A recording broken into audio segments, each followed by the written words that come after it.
So in this InShot tutorial video, I'll be showing you guys how to edit text line spacing in a video here in InShot. So once my video is right here, which it is, go to the bottom and press on text, then press on text again.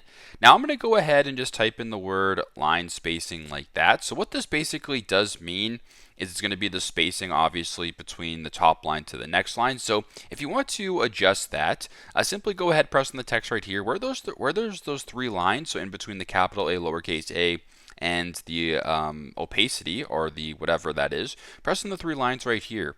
Now, the second line where it says 11, this is actually the line spacing. So if you want to increase it, slide it to the right. If you want to decrease it, slide it to the left. And that's how you guys can kind of go around and edit the line spacing of some text right here. So if you want to go ahead and play the video, there's the line spacing that you guys just edited. So very simple, very straightforward. That's how you guys can edit text line spacing in a video on InShot. Thanks again for watching, and I hope this video helps.